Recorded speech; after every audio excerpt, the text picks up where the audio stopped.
journal vous est offert par le FPI, Fonds des promotions de l'industrie, votre partenaire privilégié pour la réussite de vos projets.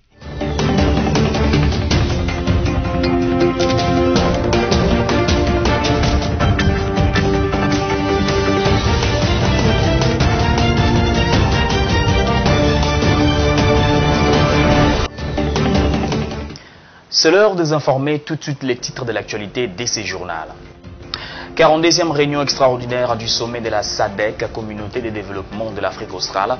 Le chef de l'État Félix-Antoine Tshisekedi est arrivé mardi dans la soirée à Lilongwe au Malawi où il va participer à ces travaux. Présumé détournement du projet Tshilé-Gelou, le directeur de l'Office des voiries et drainage a rejeté les accusations portées contre son entreprise par l'Inspection générale des finances, IGF et l'observation de la dépense publique ODEPA.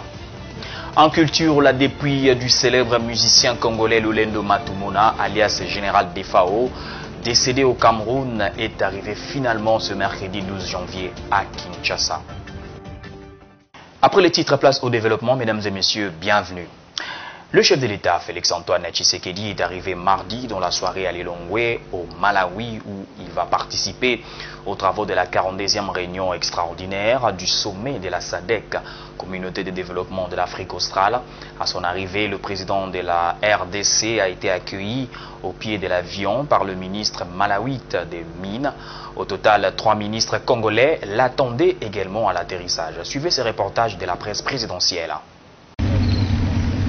En sa qualité de président en exercice de l'Union africaine, président de la République démocratique du Congo, mais aussi prochain président de la SADC, son Excellence M. Félix-Antoine Tshisekedi Tshilombo est arrivé ce mardi en janvier 2022 à Lilongwe, capitale de la République du Malawi, pour participer à la réunion extraordinaire du sommet de la Communauté de développement de l'Afrique australe, SADC.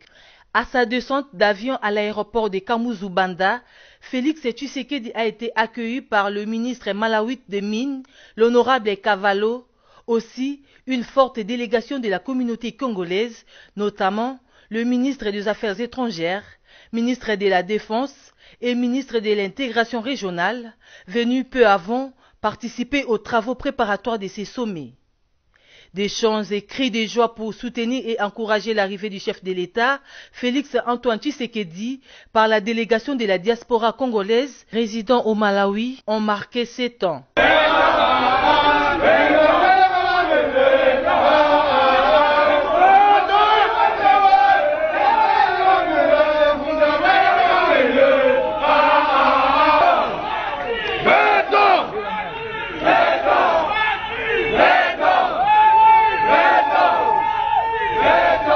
Après l'aéroport international de Kamuzu-Banda, le cortège présidentiel a pris son bon cours. Il s'est dirigé à la résidence aménagée pour le chef de l'État Félix Tshisekedi. Le sommet de la SADC prévu pour ce mercredi 12 janvier 2022 va tabler sur l'évaluation des progrès et mandats de la mission de la SADC au Mozambique, afin de ramener la paix et la stabilité dans la province de Cabo Delgado au Mozambique. Le président de la République Félix-Antoine Tshisekedi Tshilombo succédera au mois d'août prochain le président de la République du Malawi, le docteur Lazarus Karti Chakwera, à la tête de la SADC. La centrale hydroélectrique de Katende dans le Kasaï central, Isaac Bakajika, assistant principal du Premier ministre Jean-Michel Sama Lukonde, revient de Lubumbashi dans le cadre d'une mission officielle pour voir l'état du matériel de montage de ces barrages. Suivez ce reportage. Préoccupé par la situation du matériel de montage de la centrale hydroélectrique de Katende dans le Kasaï central, encore entreposé à la gare de la Société nationale de chemin de fer du Congo Lubumbashi, le Premier ministre Jean-Michel Sama Lukonde a dépêché sur place son assistant principal pour un suivi de terrain. Accueilli par Fabien Moutombe, DG de la SNCC, Isaac Bakajika a visité le terminal de wagons où une partie importante du matériel se trouve entreposée. La Société nationale de chemin de fer du Congo s'est dit prête à acheminer le matériel restant à destination, mais sur demande de la Société Angélique qui est en charge des travaux sur le site de Katende. Non, c'est une réalité puisque nous, au niveau de la SNCC, notre rôle, ce n'est pas d'aller installer. Notre rôle, c'est de faire bouger tout ce que nous avons. Et la chance, nous avons cette détermination et nous sommes convaincus que si toutes les conditions sont réunies, elles sont réunies aujourd'hui. Mais il y a d'autres conditions qui ne dépendent pas de nous, qui dépendent plutôt d'Angélique et d'autres partenaires. Voilà. Mais nous, on est prêts. Aujourd'hui, si Angélique nous demande de faire bouger 24 conteneurs, on va le faire. Ça nous fait combien? 2 rames? 2 rames. Ouais. Donc nous, on est prêts. Pour sa part, l'envoyé du Premier ministre a révélé que le chef du gouvernement veut décanter cette question et ainsi faire aboutir ce projet qui n'a fait que trop traîner. Il faut qu'on puisse faire, peut-être se rapprocher avec Angélique pour savoir ce qui retarde l'acheminement. Comme ça que nous puissions avancer. Si le chef de l'État a visité Katende, c'est parce qu'il veut que ça bouge. Et en tant que gouvernement, nous qui sommes à la primature, nous devons prendre à bras le corps cette question et essayer de faire bouger quelque chose. Donc on va faire rapport à qui de droit et voir comment on va faire bouger ça. En rappel, c'est depuis 2015 que ces matériels se trouvent à la gare de Lubumbashi et que les travaux sont bloqués sur le site. Le chef de l'État. Vous le savez, c'est une bonne nouvelle pour les enseignants du sous-secteur de l'EPST. L'impôt professionnel sur les revenus IPR a été supprimé. Tony Mwaba l'a annoncé au début de la semaine au cours d'une réunion de l'année avec tous les cadres de l'administration du ministère de l'enseignement primaire, secondaire et technique. En croire les ministres Tony Mwaba, cette décision va entrer en vigueur à partir de ce mois de janvier. On l'écoute. Nous venons d'entamer une nouvelle année civile, année 2022. Je souhaiterais vraiment que cette année soit consacrée sérieusement au travail, à l'EPST. Et ce travail doit être assis sur nos 2 piliers, à savoir le redressement de notre sous-secteur, par la lutte contre toutes sortes d'antivaleurs, pour ainsi restituer l'EPST à sa place. Si c'est l'éducation de base, c'est le départ. Et c'est ce qui conditionne toute la suite dans notre système éducatif. Et le deuxième pilier, tout le monde le sait, c'est sur la consolidation et la pérennisation de la gratuité. Beaucoup d'efforts ont été fournis déjà. Mboila nous a aidé à clarifier les champs d'application de la gratuité. Il y avait une confusion qui était aussi entretenue dès le départ. Je crois que même le chef de l'État lui-même n'a pas hésité de déclarer que maintenant les choses sont claires. Maintenant les choses sont claires, c'est sa phrase. Maintenant les choses sont claires, il n'y a pas de confusion possible sur les champs d'application de la gratuité. Et si vous l'avez suivi dans ses visites d'itinérance, et même à l'Assemblée nationale, il ne cesse de préciser désormais que la gratuité c'est au primaire, tel que prescrit dans la Constitution. Donc nous avions pris le courage et le risque de faire ce qu'on a fait en Mbouelala. C'était entre nous. J'avoue que il n'y avait pas eu de démarche préalable au plus haut sommet, mais parce que les textes étaient clairs. Mais tout le monde a compris désormais que la gratuité c'est au niveau primaire. Et désormais, et ce qui est vrai, c'est de se battre pour la construction des écoles. C'est vraiment une urgence pour essayer de désengorger les salles de classe.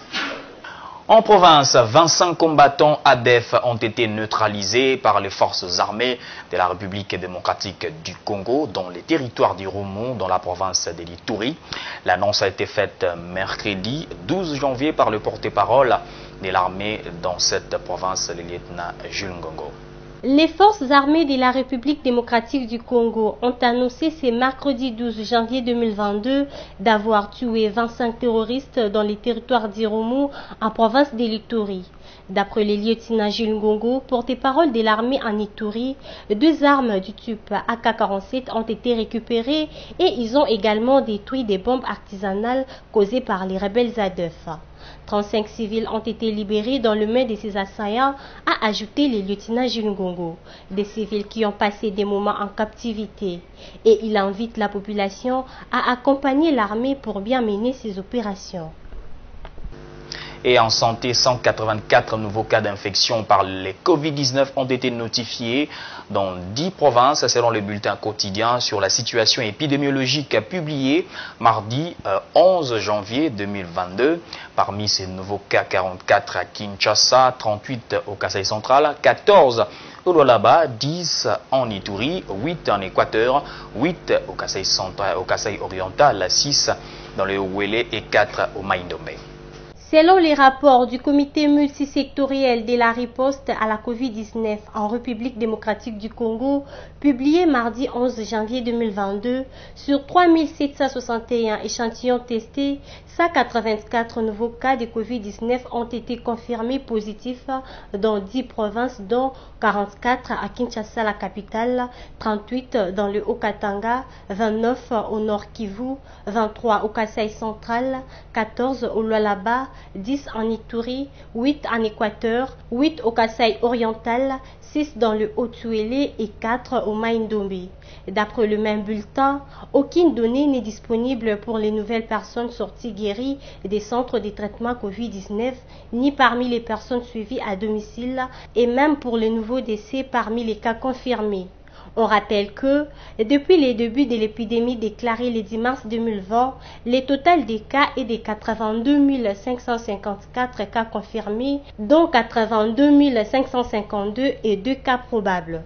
Dans l'ensemble, il y a eu 57 525 personnes guéries et 1174 décès. Je disais en titre, le directeur de l'Office des voiries et drainage a rejeté les accusations portées contre son entreprise par l'Inspection générale des finances, IGF, et l'observation de la dépense publique ODEP sur un prétendu détournement de fonds du projet Tshilé-Gelou. Devant la presse ce mercredi, Victor Ntumba a indiqué qu'il est difficile de détourner le fonds du projet Tshilé-Gelou qui est du modèle des partenariats publics-privés. On l'écouta. C'est Credset qui fait la requête à la banque pour accéder à sa ligne de crédit.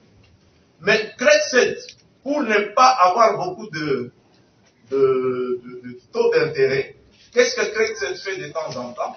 Il injecte, c'est facilement vérifiable à la banque, normalement la banque devait être avec nous, mais malheureusement je ne le vois pas dans ça, qui fait que à un certain moment, Credset injecte son propre argent dans le circuit pour faire les travaux, de façon à ce qu'il réduit les taux d'intérêt qu'il doit payer à la banque.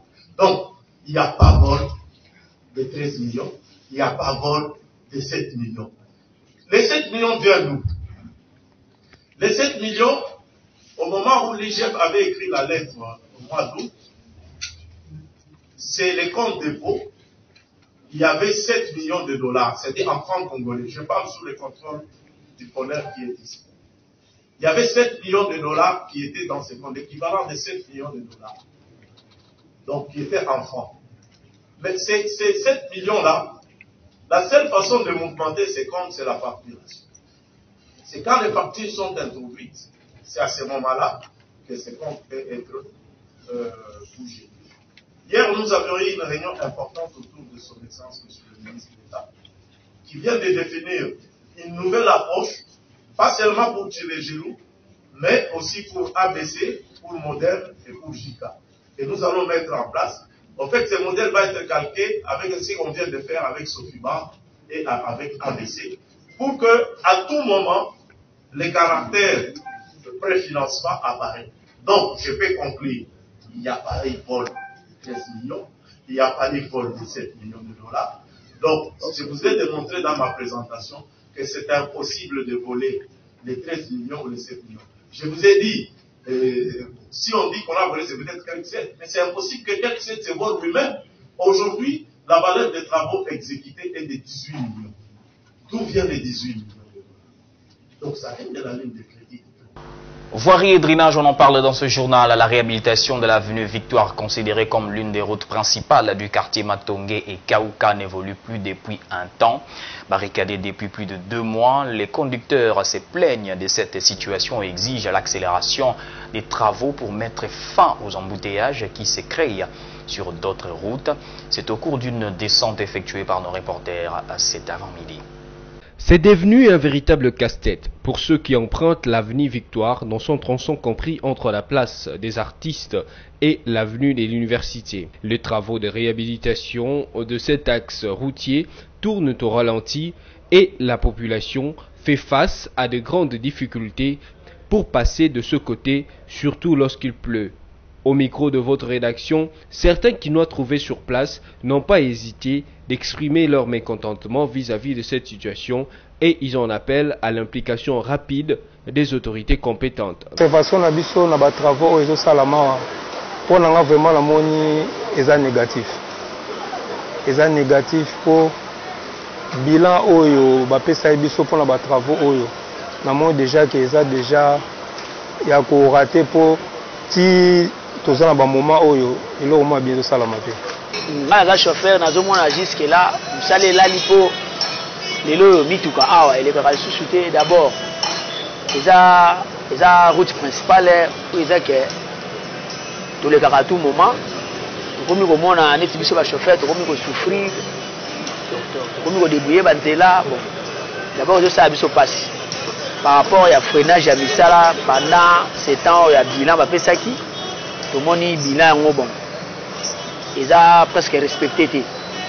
Celui-ci, par contre, pense que si on veut avoir de routes en bonne qualité, il faut faire preuve de patience. Malgré lentement, mais très bien, malgré lentement, Lancé depuis l'année dernière pour une durée de 6 mois, ce travaux réalisé par l'entreprise JMC RDC traînent encore et rendent ainsi difficile la circulation des personnes et des véhicules. Malgré la construction des sauts de moutons, notamment à la place des Bonhommes, dans la commune de Matete, la population habitant du district de la Tchangou continue de payer les lourds tributs tous les jours pendant leur déplacement. Dans cette partie de la capitale congolaise, la circulation devient de plus en plus difficile selon une enquête que nous avons parcourue au-dessus des différents sauts de moutons. Regardez. Inauguré par le chef de l'État Félix-Antoine Tshisekedi le 31 décembre 2020, les sauts de moutons censés désengorger le district dense de la Tchangou, dans la partie est de la ville de Kinshasa, n'a pas changé la situation. Resté le même. Les embouteillages continuent toujours de gagner du terrain vers les heures de pointe. Autour des 16 heures, arriver chez soi est un calvaire. On y consacre un minimum de heures du temps, rien que sur ce tronçon, sur le saut de mouton, comme sur le boulevard Lumumba, les véhicules en sont bloqués. Pour les habitants de la Tchangou, le remède à ces mâles est la construction de routes secondaires tant décriées. Notons que 3 sauts de moutons ont été construits dans la partie est de Kinshasa, à savoir celui de Massina Pascal, Massina Bitabe et des Bonhommes dans la commune de Matete, dans le cadre du projet 100 jours du chef de l'État, Félix-Antoine Tshisekedi. On va terminer par cette triste nouvelle. Après 3 reports, soit les 4, 7, 10 et 11 janvier 2022, la dépouille du célèbre musicien congolais Lulendo Matumona, alias Général Defao, décédé au Cameroun, est arrivée finalement ce mercredi 12 janvier à Kinshasa. Le gouvernement avait affrété un avion pour un aller-retour mercredi à Douala pour une délégation composée d'artistes et membres du ministère de la Culture pour rapatrier les corps du général Defa à Kinshasa.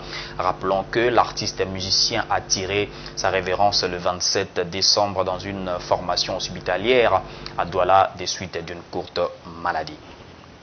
Ne nous quittez pas, la revue de presse, c'est dans un instant.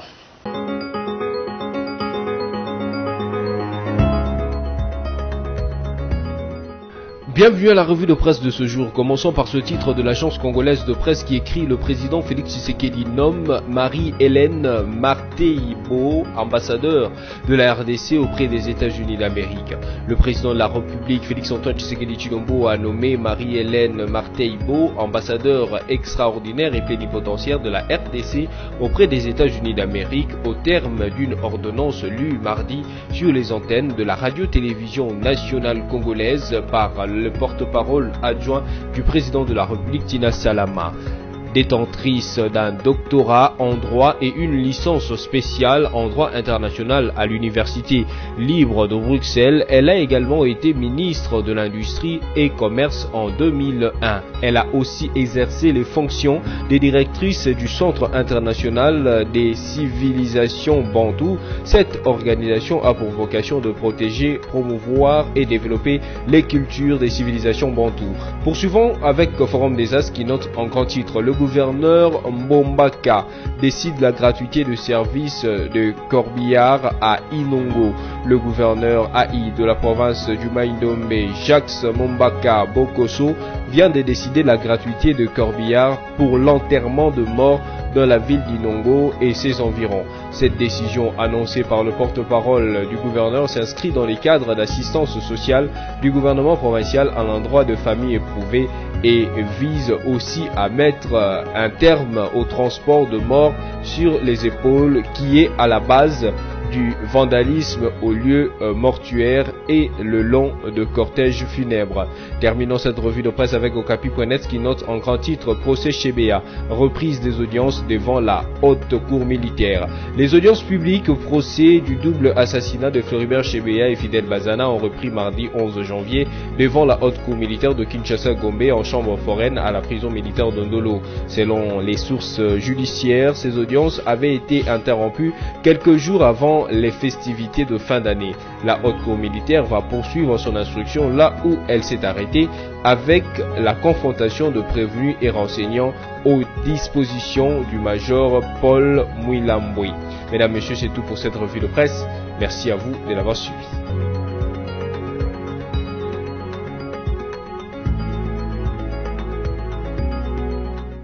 Voilà, si vous nous avez pris en cours de diffusion, voici l'essentiel à retenir. 42e réunion extraordinaire du sommet de la SADC, Communauté de développement de l'Afrique australe. Le chef de l'État Félix-Antoine Tshisekedi est arrivé mardi dans la soirée à Lilongwe au Malawi, où il va participer à ces travaux. Présumé détournement du projet Tshile-Gelou, le directeur de l'Office des voiries et drainage a rejeté les accusations portées contre son entreprise par l'Inspection générale des finances, IGF et l'observation de la dépense publique ODEP. En culture, la dépouille du célèbre musicien congolais Lolendo Matumona, alias Général Defao, décédé au Cameroun, est arrivé finalement ce mercredi 12 janvier à Kinshasa. Ce journal est terminé, merci de l'avoir suivi. L'actualité reste en continu sur votre chaîne River.